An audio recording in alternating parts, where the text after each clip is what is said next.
रहीम। आज की वीडियो के अंदर हम देखेंगे मैनेजमेंट ऑफ नॉर्मल लेबर। एक वुमेन को कब कॉन्टैक्ट करना चाहिए मिडवाइफ कम्युनिटी के पास, या फिर लेबर सूट के अंदर हॉस्पिटल कब जाना चाहिए जब उसको लगे कि स्पॉन्टेनियस रप्चर ऑफ मेम्ब्रेन हो चुका है, यानी कि वाटर जो है वो ब्रोकन, वाटर है बीन ब्रोकन, या फिर उसको हर 5 मिनट पर कॉन्ट्रैक्शंस आ रही हों, या फिर 5 मिनट से भी पहले उसको कॉन्ट्रैक्शंस फील हो रही हों। Contractions are occurring every 5 minutes और मोर। अब ऐसी वुमेन जब कभी आपके पास लेबर रूम में आ जाए तो आप लोगों ने सबसे पहले क्या करना है, उसकी हिस्ट्री लेनी है। हिस्ट्री के अंदर आप लोगों ने 3 चीज़ें देखनी है। एक आप लोगों ने पास्ट ओप्स की हिस्ट्री लेनी है, एक करंट हिस्ट्री लेनी है, और एक आप लोगों ने मेडिकल कंडीशंस को देखना है। अब इन तीनों चीज़ों को अगर आप लोग डिटेल में एडमिशन हिस्ट्री देखें तो एडमिशन करते वक्त आप लोगों ने जिन चीज़ों की हिस्ट्री लेनी है, मैंने बोला आप लोगों ने पास्ट ओव्स हिस्ट्री लेनी है, यानी कि आप लोग उससे पूछेंगे प्रीवियस। इस पास्ट ओव्स में आप लोग 2 बातें पूछ लेंगे। एक आप लोग पूछ लेंगे कि previous size of the baby क्या था और प्रीवियस बर्थ कितनी है, प्रीवियस बर्थ कितनी है और previous size of the baby क्या था। दूसरी बात आप लोग पूछेंगे कि प्रीवियस सिजेरियन सेक्शन हुआ था या फिर नॉर्मल डिलीवरी हुई थी। प्रीवियस सिजेरियन सेक्शन के बारे में पूछेंगे। उसके बाद भी मैंने बोला था कि आप लोग पूछेंगे करंट मेडिकल प्रेगनेंसी के बारे में, करंट प्रेगनेंसी के बारे में पूछेंगे। उसके अंदर आप लोग सबसे पहले क्या पूछेंगे, उसके अंदर आप लोगों ने एक निमोनिक मैंने पहले पॉइंट के लिए बनाया हुआ है FDCPS, FDPS याद रख लें। यानी कि आप लोग उससे पूछेंगे फ्रीक्वेंसी के बारे में, duration, perception and strength of contractions, इसके बारे में आप लोग पूछेंगे। उसके बाद फिर आप लोगों ने प्रेजेंट के बारे में पूछना है, मतलब कि देखना है कि रप्चर्ड मेम्ब्रेन्स के बारे में, और एमनियोटिक फ्लूइड अमाउंट के बारे में, और कलर ऑफ एमनियोटिक फ्लूइड के बारे में। 2 बातें होगी। और तीसरी बात आप लोगों ने presence of abnormal vaginal discharge और ब्लीडिंग चेक कर लेनी है। उसके अलावा एक इम्पोर्टेंट बात यह है, अब मैं इसके अलावा आप लोगों ने recent activity of the fetus पूछनी है। तो यहाँ पे आप लोगों ने 4 बातें पूछ ली। पहली आप लोगों ने पूछ ली FDPS, यानी कि frequency, duration, perception and strength of contraction. Second चीज़ आप लोगों ने पूछ ली whether the membranes have ruptured and amount and colour of the amniotic fluid. और तीसरी बात तो आप लोगों ने पूछ ली एनी एबनॉर्मल वेजाइनल डिस्चार्ज आज। और लास्ट बात आप लोगों ने पूछी recent activity of the foetus. उसके बाद मैंने पूछा था आप लोगों ने मेडिकल डिसऑर्डर्स के बारे में पूछना है। मेडिकल डिसऑर्डर्स में आप लोग यही पूछेंगे मेडिकल और obstetric issues like diabetes, hypertension, fetal growth restriction. इसके अलावा आप लोग 3 और बातें पूछते हैं मेडिकल से रिलेटेड। एक आप लोग पूछते हैं any special circumstances like interrupter और पर्टिकुलर इमोशनल साइकोलॉजिकल नीड्स। इसके अलावा भी मैटरनल एक्सपेक्टेशंस और बर्थ प्रेफरेंसेस। ये आप लोगों ने एडमिशन हिस्ट्री के ऊपर एक औरत से सारी बातें पूछनी हैं। उसके बाद आप लोगों ने एक वो औरत जिसको आप एवरी 5 मिनट्स कॉन्ट्रैक्शंस आ रही थी, वो आप लोगों के पास आई। उसने लेबर रूम के अंदर आप लोगों ने उससे ये सारी हिस्ट्री ले ली है। हिस्ट्री लेने के बाद आप लोगों ने जनरल एग्जामिनेशन शुरू करनी है। जनरल एग्जामिनेशन के अंदर आप लोगों ने उससे 3 बातें देखनी है। एक आप लोगों ने वाइटल्स लेने हैं। वाइटल्स के अंदर वही टेम्परेचर, पल्स, ब्लड प्रेशर और रिस्पिरेटरी रेट आ जाएगा। उसके बाद फिर आप लोग BMI देखेंगे, बॉडी मास इंडेक्स। ये बहुत ज़्यादा इंपॉर्टेंट है, ये आप लोगों ने लाजमन चेक करना है, ठीक है, क्योंकि ये हमारे पास मैनेजमेंट ऑफ लेबर को कॉम्प्लिकेट कर सकता है। तो BMI आप लोगों ने देख लिया। फिर आप लोगों ने बेसिक टेस्ट करवाने हैं, जिसके अंदर आप लोगों ने यूरिन की एग्जामिनेशन करनी है, ब्लड टेस्ट करवाने हैं, ग्लूकोज देखना है, और इसके अलावा कीटोन्स और nitrates. After the general examination हम जाएंगे अब एब्डोमिनल एग्जामिनेशन के ऊपर। एब्डोमिनल एग्जामिनेशन के ऊपर आप लोगों ने ना सबसे पहले इंस्पेक्शन करनी है, यानी कि देखना है उसके अंदर आप लोगों को कोई भी स्कार मार्क्स नज़र आ रहे हैं, ठीक है। उसके बाद फिर आप लोगों ने लाई ऑफ द फीटस देखनी है। Lie of the fetus longitudinal भी हो सकती है, ट्रांसवर्स भी हो सकती है। फिर आप लोगों ने नेचर ऑफ प्रेजेंटिंग पार्ट देखना है कि सिफेलिक प्रेजेंटेशन है या ब्रीच प्रेजेंटेशन है। फिर आप लोगों ने एब्डोमिनल एग्जामिनेशन पे पाल्पेशन करनी है। अगर 5/5 पाल्पेबल हेड है एब्डोमिनल एग्जामिनेशन के ऊपर, इसका मतलब है कि अभी एंगेजमेंट नहीं हुई, वो अनएंगेज्ड है, और ये पुअर प्रोग्नोस्टिक साइन है फॉर सक्सेसफुल वेजाइनल डिलीवरी। आप लोगों ने इस कंडीशन के अंदर वेजाइनल डिलीवरी के अंदर नहीं जाना। अब अगर वो अनएंगेज्ड है और हेड हाई है तो आप लोगों ने इसके लिए क्या करवाना है, अल्ट्रासाउंड आप लोग करवा सकते हैं। और किन कंडीशंस के अंदर हमारे पास हेड हाई मिल सकता है, हाई हेड हमारे पास मिल सकता है फाइब्रोइड्स, किसी फीमेल को फाइब्रोइड्स हो, प्लेसेंटा प्रीविया हो, ओपी पोजीशन हो, ओसीपिटो पोस्टीरियर पोजीशन हो, या डिफ्लेक्स्ड हेड हो। तो इन कंडीशंस के अंदर हमारे पास हाई हेड मिल सकता है। इसके अलावा आप लोगों ने एब्डोमिनल एग्जामिनेशन के अंदर एक और चीज़ जो बहुत इंपॉर्टेंट करनी है, वो आप लोगों ने कॉन्ट्रैक्शंस को पालपेट करना है। ये कॉन्ट्रैक्शंस जो होती हैं ये आप लोगों ने टोकोग्राफ से नहीं करनी, बल्कि यूट्रस की डायरेक्ट कॉन्ट्रैक्शन आप लोगों ने पालपेट करनी है। इसका फ़ायदा ये है कि जो आप लोग टोकोग्राफ से करते हैं तो आप लोगों को FRD यानी कि फ्रीक्वेंसी आप लोगों को पता चल जाती है, रेगुलरिटी पता चल जाती है, और ड्यूरेशन पता चल जाती है, लेकिन स्ट्रेंथ ऑफ कॉन्ट्रैक्शन नहीं पता चलती। वो स्ट्रेंथ ऑफ कॉन्ट्रैक्शन आप लोगों को वो कॉन्ट्रैक्ट आप लोगों को यूट्रस पाल्पेट करने से मिलती है, डायरेक्टली पाल्पेटिंग द यूट्रस, ठीक है। तो असेसमेंट ऑफ कॉन्ट्रैक्शन आप लोगों ने करनी है इस तरीके से। नेक्स्ट हमारे पास आ जाता है वेजाइनल एग्जामिनेशन। वेजाइनल एग्जामिनेशन के अंदर ना हम सबसे पहले क्या करते हैं, इसका मेथड क्या होता है। Index and middle fingers are pass on the top of the vagina and the cervix. Index और मिडल फिंगर्स को हम टॉप ऑफ द वेजाइना में पास करते हैं और सर्विक्स में, ठीक है। और सर्विक्स के अंदर हम ना फिर आप 5 चीज़ें देखते हैं, वही जो हम बिशम स्कोरिंग के अंदर देख रहे होते हैं। वो 5 चीज़ों के अंदर हमारे पास क्या क्या चीज़ें आ जाती हैं, हम देखते हैं। एक पहली चीज़ हम इसके अंदर देखते हैं डायलेशन ऑफ द सर्विक्स कितनी है। फिर हम देखते हैं consistency, length, position and station of the presenting part. और प्लस हमने 2 वेजाइनल एग्जामिनेशन के अंदर 2 चीज़ें और देखनी है। एक चीज़ हमने देखनी है कि मेम्ब्रेन्स जो हैं वो रप्चर हुई हैं या नहीं है। और इसके अलावा हमने जो फीटस का हेड है उसकी प्रेजेंटिंग पार्ट देखना है, उसको चेक करना है। ये सारी चीज़ें हम चेक करते हैं। अच्छा, अब सबसे पहले हम इनको थोड़ा थोड़ा डिस्कस करते हैं। फॉर एग्जांपल लेंथ को अगर बात की जाए तो 3 सेंटीमीटर, अगर 36 वीक्स ऑफ गेस्टेशन हो तो हमारे पास उस वक्त सर्विक्स की लेंथ होती है 3 सेंटीमीटर। और ये 3 सेंटीमीटर अगर बिशप स्कोरिंग के मुताबिक आप लोग जाके देखें, हम उसको ना बिशप स्कोरिंग जब हम करते हैं तो इसके अंदर हम ना पॉइंट्स देते हैं, स्कोर करते हैं, 3 स्कोर तक देते हैं। अगर आप लोग लेंथ देखें ना तो अगर 2 सेंटीमीटर से ज़्यादा की लेंथ हो तो बिशप स्कोरिंग के अंदर वो 0 स्कोर होता है। तो अब अगर मैंने कहा 36 वीक्स के ऊपर जो हमारे पास लेंथ होती है ना सर्विक्स की, वो 3 सेंटीमीटर होती है, यानी कि बिशम स्कोरिंग के मुताबिक वो लेंथ, वो स्कोर जो होता है वो 0 बन रहा होता है उस टाइम लेंथ के लिए, ठीक है। उसके बाद फिर अगर लेंथ बाकी चीज़ें देखी जाए ना तो ये है कि हमारे पास ये होता है कि आहिस्ता आहिस्ता हमारे पास जो है ना सर्विक्स की लेंथ वो छोटे होते चली जाती है। और shortening of the length of the cervix को हम बोलते हैं इफेसमेंट। इस चीज़ को हम क्या बोलते हैं, इफेसमेंट। जैसे सर्विक्स की लेंथ के छोटे होने के प्रोसेस को हम बोलते हैं इफेसमेंट। अच्छा, इसके अलावा ये लेंथ को डिस्कस किया हम ना, अब डायलेशन को चेक करते हैं। जब हमारे पास सर्विक्स 4 सेंटीमीटर के ऊपर डायलेटेड होता है ना, 4 सेंटीमीटर तक डायलेट होता है, तो हम कहते हैं कि इस टाइम ये फुल डायलेट हो गया है, ठीक है। अब ना हमारे पास सर्विक्स कम से कम 4 सेंटीमीटर डायलेट होना चाहिए ताकि हम स्टेशन और प्रेजेंटिंग पार्ट को चेक कर सकें। साथ हमारे पास जो फीटल हेड है हम उसको उसका प्रेजेंटिंग पार्ट जो है उसको चेक कर सकें। Position of the presenting part और station of the presenting part, position and station, इन दोनों को चेक करने के लिए हमारे पास ज़रूरी है कि ये हमारे पास 4 सेंटीमीटर तक डायलेशन ऑफ द सर्विक्स हुई हो। इसके बाद ही हम ये दोनों चीज़ें चेक कर सकते हैं। अब प्रेजेंटिंग पार्ट जब जैसे ही नीचे आ रहा होता है तो हम जब हमने फिंगर्स इंसर्ट की हुई हैं, हम इन फिंगर्स को इंसर्ट करते हैं और वहाँ पर हमें 2 चीज़ें और देखने को मिलती हैं, एक कैपट और एक मोल्डिंग। कैपेट हमारे पास क्या होता है, एक सॉफ्ट टिश्यू होता है, वो हमारे पास हेड के ऊपर बन जाता है कैप की तरह का। और मोल्डिंग होता है हमारे पास, जो सुचर्स होते हैं वो एक दूसरे को ओवरलैप कर लेते हैं, इसको हम बोलते हैं मोल्डिंग। तो हमारे पास कैपेट और मोल्डिंग ये 2 चीज़ें मिल रही होती हैं। अगर हम नॉर्मल लेबर के ऊपर जिस तरह अब हमने फिंगर्स इंसर्ट की हुई है, मैंने बोला कि 4 सेंटीमीटर डायलेट होगा, तो हम फिर स्टेशन को चेक कर सकेंगे और पोजीशन को चेक कर सकेंगे। हमारे फिंगर्स जाएंगी और हम वहाँ पर जाकर चेक करेंगे किस चीज़ को, वर्टेक्स के ऊपर हम चेक कर रहे होते हैं, ठीक है। इन नॉर्मल लेबर जो होता है ना वो हमारे पास वर्टेक्स ही प्रेजेंटिंग पार्ट होता है, वर्टेक्स ही है जो हमारे पास प्रेजेंटिंग पार्ट होता है। अब अगर ये बात की जाए कि हमारे पास हम जाते हैं वर्टेक्स, हमारे पास जो होता है वो क्या होता है, प्रेजेंटिंग पार्ट। हम वहाँ से जाते हैं और जाके लोकेट करते हैं ओसिपिट को। और नॉर्मल लेबर के अंदर हमने ओसिपिट को लोकेट करना होता है। अब हमें कैसे पता चलता है कि ओसिपिट आ गया, हम ओसिपिट को लोकेट करने के लिए पोस्टीरियर फोंटिनेला को आइडेंटिफाई करते हैं। पोस्टीरियर फोंटिनेला जो होता है, क्योंकि वो ओसिपिट के ऊपर ही होता है, और हमारे पास वो पोस्टीरियर फोंटिनेला जो होता है वो ट्राईएंगुलर होता है और वहाँ पर हमें 3 सूचर लाइंस मिल रही होती हैं।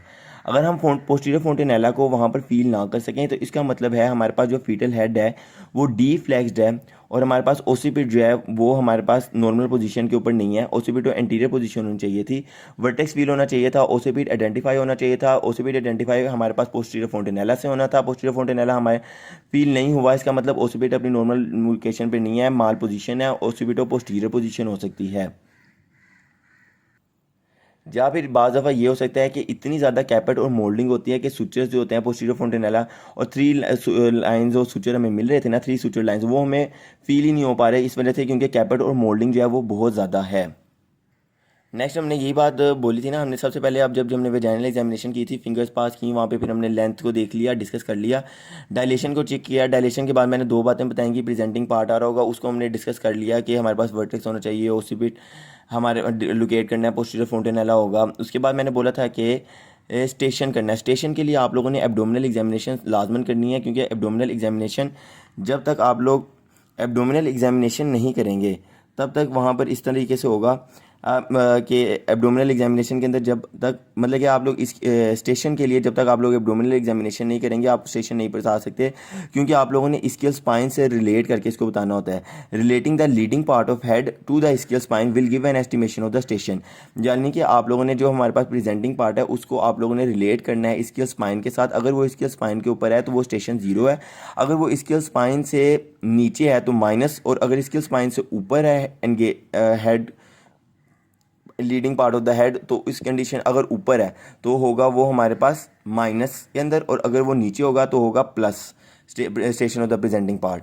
इसके अलावा आप लोगों ने पाल्पेबल करना है जब हमारे पास हेड फुली एंगेज्ड होता है तो हमारे पास जो एब्डोमिनल एग्जामिनेशन के ऊपर हमारे पास पाल्पेशन होती है वो 0/5 पाल्पेबल होती है। ठीक है, ग्रेड्स होते हैं पाल्पेशन के 1/5, 2/5, 3/5। जब 0/5 होता है इसका मतलब है कि हेड फुली एंगेज हो गया, अब एब्डोमेन के अंदर वो नहीं पड़ा हुआ। और अब जब कभी हेड फुली एंगेज हो यानी कि 0/5 पाल्पेबल हो, इसके अलावा इसके स्पाइन के ऊपर 0 यानी कि इसके स्पाइन के ऊपर स्टेशन प्रेजेंटिंग पार्ट पहुंच गया और 0 के ऊपर हो या +1 के ऊपर हो। +1 का मतलब होता है इसके स्पाइन से नीचे प्रेजेंटिंग पार्ट पहुंच चुका है, +1 सेंटीमीटर हो या फिर और ओसिपिटो एंटीरियर पोजीशन हो, इसका मतलब ये सारी चीज़ें फेवरेबल हैं for the vaginal delivery. Next मैंने आप लोगों को बताया था कि आप लोगों ने रप्चर ऑफ मेम्ब्रेन देखनी है, आप लोगों ने मेम्ब्रेन की कंडीशन देखनी है। अगर तो वो रप्चर कर गई है तो आप लोगों ने एमनियोटिक फ्लूइड को देखना है और एमनियोटिक फ्लूइड के कलर को देखना है। अगर तो एमनियोटिक फ्लूइड का कलर क्लियर है तो इसका मतलब वेजाइनल डिलीवरी फेवरेबल है। अगर तो हमारे पास जो एमनियोटिक फ्लूइड का कलर है वो ब्लड स्टेन्ड है या मिकोनियम स्टेन्ड है तो इसका मतलब है कि फीटल कॉम्प्रोमाइज़ के अंदर चला गया। अब उसके बाद अब ये सारी चीज़ें हो गई, हमने ना क्या किया, सबसे पहले हिस्ट्री लेना सीख ली, उसके बाद एब्डोमिनल एग्जामिनेशन किया, फिर वेजाइनल एग्जामिनेशन किया। अब उसको हमने किया, अब उसको हमने एडमिट किया हुआ है। अगर तो हमारे पास नॉर्मल लेबर चल रही है, ये सारा कुछ हमारे पास नॉर्मल है, तो आप लोगों ने मिड वाइफ उसकी केयर करेगी। अगर कोई रिस्क फैक्टर इन्वॉल्व हो गए हैं तो हमने ऑन कॉल ऑब्स्ट्रक्टिव टीम को इन्वॉल्व कर लेना है। अब क्या होगा कि हमने ना ऐसी वुमेन का जो वुमेन लेबर के अंदर होगी उसका पल्स जो है हमने हर घंटे बाद चेक करनी है, टेम्परेचर, ब्लड प्रेशर और वेजाइनल एग्जामिनेशन हर 4 घंटे बाद करनी है, फ्रीक्वेंसी ऑफ कॉन्ट्रैक्शंस को हर 30 मिनट बाद देखना है। अब यही हो रहा है, जब सेकंड स्टेज ऑफ लेबर के अंदर चले जाएगी तो हमने ब्लड प्रेशर, पल्स और वेजाइनल एग्जामिनेशन घंटे बाद करनी है। पहले हम ब्लड प्रेशर और वेजाइनल एग्जामिनेशन 4 घंटे बाद कर रहे थे, लेकिन सेकंड स्टेज ऑफ लेबर के अंदर ब्लड प्रेशर और वेजाइनल एग्जामिनेशन ये दोनों घंटे बाद करनी है। ठीक है, तो ये हमारे पास वेजाइनल एग्जामिनेशन भी कंप्लीट हो गया। स्टार्ट करने लगे हैं फीटल असेसमेंट इन लेबर, यानी कि लेबर के अंदर हमने किस तरह चेक करना है कि फीटल जो है वो कॉम्प्रोमाइज़ नहीं है, बिल्कुल ठीक है। इसके लिए हमने 5 चीज़ें चेक करनी है। पहली चीज़ जो हमने चेक करनी है वो ये है कि हमने देखना है इंस्पेक्शन ऑफ एमनियोटिक फ्लूइड। हम एमनियोटिक फ्लूइड को देखेंगे। एमनियोटिक फ्लूइड के में ना हमें क्या बाज़ दफ़ा ना मिकोनियम मिलती है। अब मिकोनियम जो होती है वो किस तरीके की होनी चाहिए, मिकोनियम थिन होनी चाहिए और उसका कलर जो हो वो डार्क ग्रीन या फिर ब्राउन कलर होना चाहिए। डार्क ग्रीन या ब्राउन कलर मिकोनियम हमारे पास होनी चाहिए जो कि नॉर्मल होती है। लेकिन अगर यही मिकोनियम जो है वो हमारे पास ब्राइट ग्रीन इन कलर आ जाए, मैंने कहा था डार्क ग्रीन होनी चाहिए या ब्राउन होनी चाहिए, तो अगर ये ब्राइट ग्रीन इन कलर आ जाए तो इसका हमें मतलब समझ लग जाए, या फिर मैंने थिक आ जाए या ब्राइट ग्रीन कलर आ जाए तो इसका मतलब है कि मिकोनियम ठीक नहीं आ रही, जीआईटी के अंदर मतलब कि फीटल हाइपोक्सिया के अंदर है या एसिडोसिस के अंदर है, काम ठीक नहीं है। इसके लिए इंस्पेक्शन ऑफ एमनियोटिक फ्लूइड के अंदर इसके अलावा हमें मिकोनियम मिलनी चाहिए थी थिन और डार्क ग्रीन या फिर ब्राउन। अब अगर हमें फ्रेश मिकोनियम स्टेनिंग मिलती है एमनियोटिक फ्लूइड के अंदर, या फिर हमें एब्सेंस ऑफ फ्लूइड, हमें एमनियोटिक फ्लूइड मिला ही नहीं, मिला तो वो मिकोनियम स्टेनिंग के साथ मिला या फिर ब्लड स्टेन मिला या ब्लीडिंग मिल गई हमें, तो ये फीटल कॉम्प्रोमाइज़ के सारे मार्कर्स हैं। तो सबसे पहले हमने इंस्पेक्शन ऑफ एमनियोटिक फ्लूइड कर ली फीटल असेसमेंट के लिए। एक चीज़ हमने करनी है intermittent auscultation. Intermittent auscultation of the fetal heart using a Pinard stethoscope और a hand held Doppler ultrasound. हम क्या करते हैं, पिनार्ड स्टेथोस्कोप के ज़रिए इंटरमिटेंट अस्कल्टेशन करते हैं और फीटल हार्ट रेट को सुनते हैं। 1 मिनट के लिए सुनते हैं, हम कॉन्ट्रैक्शन का इंतज़ार करते हैं। जैसे ही कॉन्ट्रैक्शन आती है immediately after contraction we will go for listening the fetal heart by Pinard stethoscope and we will listen it for at least 1 minute. हमने 1 मिनट के लिए लगातार ये पिनार्ड स्टेथोस्कोप के ज़रिए अस्कल्टेशन, फीटल हार्ट की अस्कल्टेशन करनी है। और ये हमने हर 15 मिनट के बाद करनी है फर्स्ट स्टेज ऑफ लेबर के अंदर, और सेकंड स्टेज ऑफ लेबर के अंदर हर 5 मिनट के बाद करनी है। अच्छा, इंटरमिटेंट अस्कल्टेशन के बाद सेकंड चीज़ हमारे पास आ जाती है continuous external electronic fetal monitoring. Continuous external electronic fetal monitoring using CTG. अच्छा, इसको हम बोलते हैं EFM, electronic fetal monitoring, EFM, electronic fetal monitoring. अब ये हमारे पास ना दो तरह की होती है, एक एक्सटर्नल होती है, एक इंटरनल होती है। जो external continuous external electronic fetal monitoring है वो सीटीजी के ज़रिए हम कर सकते हैं, और जो continuous internal electronic fetal monitoring है वो हम दो चीज़ों के ज़रिए कर सकते हैं, सीटीजी और फीटल स्कार्प इलेक्ट्रोड। तो ये फीटल स्कार्प इलेक्ट्रोड का फिर क्या काम है? असल में जो फीटल स्कार्प इलेक्ट्रोड है, जब कभी हमारे पास ये हम तब अप्लाई करेंगे जब हम मेम्ब्रेन्स को रप्चर करेंगे और फिर अप्लाई करेंगे, ठीक है। इसके अलावा इसके अंदर ये होता है कि ना सीटीजी के ज़रिए बाज़ दफ़ा फीटल मेल पोजीशन होती है, फीटल अपनी जगह के ऊपर नहीं होता, हाँ, और इसके अलावा मेटर्नल ओबेसिटी होती है, तो तब सीटीजी हमारे पास अच्छी फाइंडिंग्स नहीं दे पा रहा होता, तब हम फीटल स्कार्प इलेक्ट्रोड यूज़ करते हैं। इन कंडीशन में हम क्या करते हैं? Continuous internal electronic fetal monitoring करते हैं फीटल स्कार्प इलेक्ट्रोड के ज़रिए। और फीटल स्कार्प इलेक्ट्रोड यूज़ करने के लिए हमें ये होगा कि मेम्ब्रेन्स को रप्चर करना पड़ेगा और उसके बाद ही होगी। और इसके अलावा हमारे पास ना हम extensive degree of cervical dilation भी चाहिए होती है फीटल स्कार्प इलेक्ट्रोड एफएसई यूज़ करने के लिए। अब हमने और लास्ट में हमारे पास आ जाता है फीटल स्कार्प ब्लड सैम्पलिंग। अच्छा, ये जो हमारे पास है ना continuous external electronic fetal monitoring, electronic fetal monitoring की हमारे पास ना कुछ इंडिकेशंस होती हैं, ये हम रूटीनली नहीं करते, कुछ कंडीशंस होती हैं जिसमें हम जाकर ये चीज़ें करते हैं। ये हमारे पास छः कंडीशन हैं जिसके अंदर हम इलेक्ट्रॉनिक फीटल मॉनिटरिंग करते हैं। पहली कंडीशन ये है कि जब हमारे पास क्या होगा कि फीटल हम अस्कल्टेशन कर रहे थे ना फीटल हार्ट रेट से, तो वो एबनॉर्मल आ गई, abnormal fetal heart rate detected by intermittent auscultation. अब जब फीटल हार्ट रेट से वो इंटरमिटेंट अस्कल्टेशन जो हो गई वो एबनॉर्मल आ गई, फिर हमने ये इसको यूज़ करना शुरू कर दिया। इसके अलावा अगर हमें एमनियोटिक फ्लूइड के अंदर मिकोनियम स्टेनिंग मिल जाए, significant staining of meconium in amniotic, significant meconium staining of amniotic fluid मिले, ठीक है। दो चीज़ें हो गई। तीसरी बात यह है कि अगर मिकोनियम मिल रही है तो बाज़ दफ़ा क्या हो सकता है ब्लीडिंग भी मिल सकती है, फ्रेश वेजाइनल ब्लीडिंग की कंडीशंस के अंदर भी हम ईएफएम करते हैं, इलेक्ट्रॉनिक फीटल मॉनिटरिंग। इसके अलावा मैटरनल रिक्वेस्ट के ऊपर वो बोले कि वो मैटरनल रिक्वेस्ट हो, फीमेल की खुद रिक्वेस्ट हो, तभी हम कॉन्टीन्यूस इलेक्ट्रॉनिक फीटल मॉनिटरिंग करते हैं। और इसके अलावा कभी बुखार चढ़ा हुआ हो, उसको मैटरनल पायरेक्सिया हो, यानी कि टेम्परेचर 38 डिग्री या 38 डिग्री से ज़्यादा हो, या 37.5 डिग्री या उससे ज़्यादा हो, और ये टेम्परेचर हमने 2 कयंस के ऊपर लिया हुआ हो। और लास्ट पर हमारे पास आता है ऑगमेंटेशन और contractions with an oxytocin infusion. इन कंडीशंस के अंदर हम ईएफएम करते हैं, वरना हम ईएफएम ऐसे कॉन्टीन्यूसली नहीं करते होते। अच्छा, अब हमने ये सीटीजी कर ली। सीटीजी के ज़रिए हमारे पास, आपको पता है इसके अंदर 4 पैरामीटर्स होते हैं, वही आप लोगों को पता है। बेस लाइन होती है, फिर वेरिएबिलिटी होता है, एसेलरेशन होती हैं, डीसेलरेशन होती हैं, इनको हमने प्रिडिक्ट करना होता है और सीटीजी के ज़रिए। अब वो तो सीटीजी के अलग से टॉपिक के अंदर बताया जाएगा, फिलहाल हम लेबर के अंदर हैं, तो लेबर के अंदर ये इंपॉर्टेंट है। हमारे पास कुछ नाइस गाइडलाइंस होती हैं, उसके मुताबिक हमारे पास ना 3 पैरामीटर्स होते हैं। एक हमारे पास होता है रीअश्योरिंग, एक होता है नॉन रीअश्योरिंग, और एक होता है हमारे पास एबनॉर्मल। नॉन रीअश्योरिंग होती हैं और एबनॉर्मल होती हैं। अब सीटीजी के अंदर अगर ये है कि अगर एक पैरामीटर हमारे पास ख़राब आए, मतलब कि एक पैरामीटर हमारे पास नॉन रीअश्योरिंग आए और हमारे पास 3 पैरामीटर्स जो हैं वो अश्योरिंग आए, तो हम उस सीटीजी को लेबल करते हैं सस्पिशियस। और अगर हमारे पास चारों पैरामीटर्स जो हैं वो हमारे पास रीअश्योरिंग आए तो हम उसको लेबल करते हैं नॉर्मल। एक पैरामीटर हमारे पास नॉन रीअश्योरिंग आया, 3 रीअश्योरिंग आया, तो हम इसको सस्पिशियस लेबल करेंगे।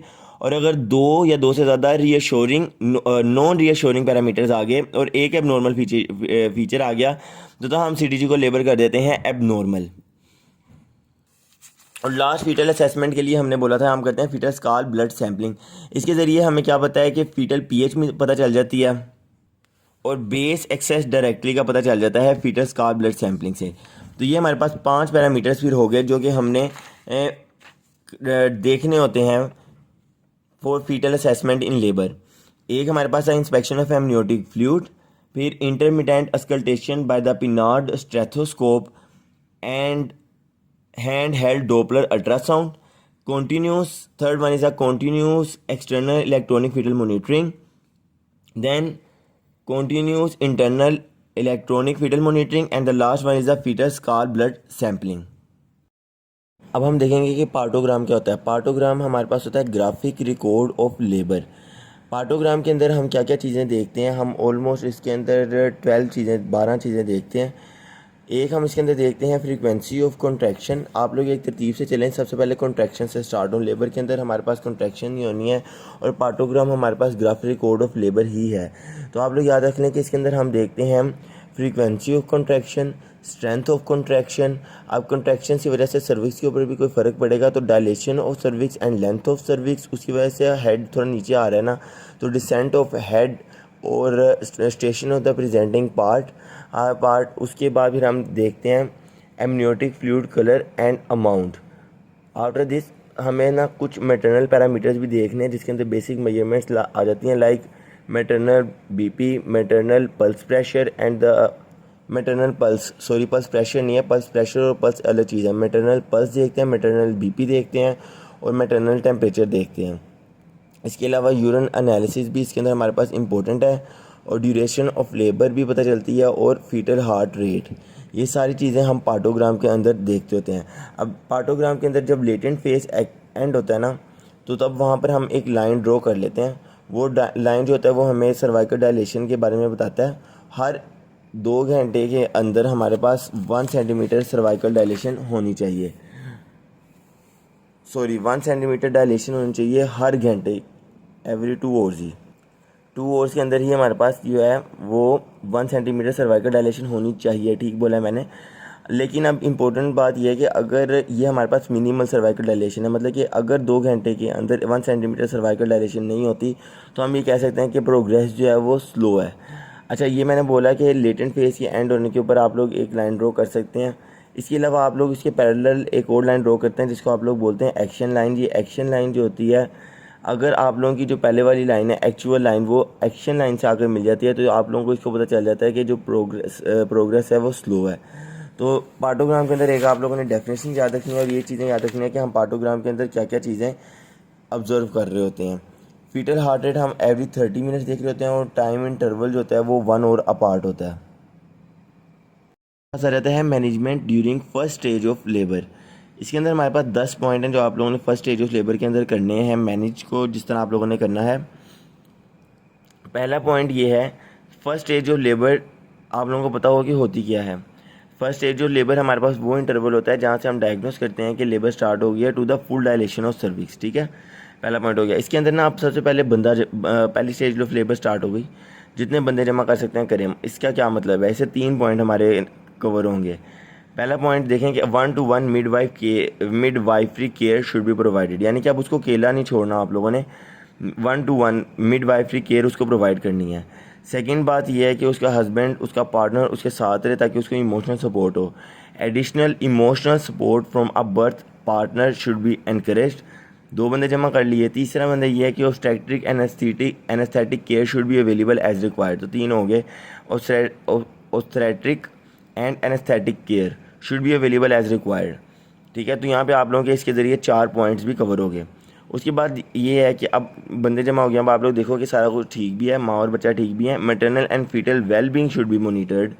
उसके लिए आप लोगों को वेजाइनल एग्जामिनेशन करनी पड़ेगी। तो vaginal examination are performed four hourlies और एज क्लिनिकली इंडिकेटेड, यानी कि आपने हर 4 घंटे बाद वेजाइनल एग्जामिनेशन करनी है। उसके बाद फिर आप लोग ने वेजाइनल एग्जामिनेशन तो कर ली, उसके अभी हमने पार्टोग्राम पढ़ा, तो फिर पार्टोग्राम के ज़रिए आप लोग रेस्ट ऑफ लेबर को देखेंगे। Progress of labour is monitored using partogram with timely intervention if abnormal. अब पार्टोग्राम भी हो गया। पार्टोग्राम के बाद फिर ये है कि आप लोग सिंपल एनेस्थीसिया प्रोवाइड करते हैं पेन रिलीफ के लिए, ताकि according to women wish appropriate pain relief should be provided consistent with the women's wish. इसके अलावा उसको ये कहना है कि आप चलती फिरती रहो और खाना पीना खाओ, लेकिन हाइड्रेशन ताकि अच्छी मेंटेन रहे और लाइट डाइट मेंटेन करनी है। Ensure adequate hydration and light diet to prevent ketosis and mobile, the patient should remain mobile. तो ये थे हमारे पास ना 9 पॉइंट्स या 10 पॉइंट्स कह लें for the management of first stage of labour. पहली मतलब कि सबसे पहले तो आप लोग बताएंगे होती क्या है, फिर आप लोग बंदे जमा करेंगे, मिडवाइफरी केयर आ जाएगी, हस्बैंड वो बर्थ पार्टनर आ जाएगा, साथ फिर ऑब्स्टेट्रिक एनेस्थेटिक टीम आ जाएगी। उसके बाद फिर आप लोग मैटरनल फीटल वेलबिंग देखेंगे, वेजाइनल एग्जामिनेशन करेंगे, पार्टोग्राम करेंगे, उसके बाद फिर आप लोग पेन रिलीफ करेंगे, हाइड्रेशन को मेंटेन करेंगे, न्यूट्रिशन को मेंटेन करेंगे और मोबिलाइज रखेंगे पेशेंट को। ये है। उसके अलावा ना कुछ स्टेजेस के अंदर हमें एक्टिव मैनेजमेंट ऑफ लेबर करनी पड़ती है। एक्टिव मैनेजमेंट ऑफ लेबर से मुराद ये है कि आप लोगों ने क्या करना है, आप कि ना इसके अंदर नली पेरिस वूमेन को आमतौर पर एक्टिव मैनेजमेंट ही प्रोवाइड की जाती है। इसके अंदर ये होता है कि 1 to 1 मिडवाइफरी केयर प्रोवाइड की जाती है और ना वेजाइनल एग्जामिनेशन जो हम 4 घंटों बाद कर रहे होते हैं वो 2 घंटों बाद करना हम स्टार्ट करते रहते हैं, 2 ओरली वेजाइनल एग्जामिनेशन।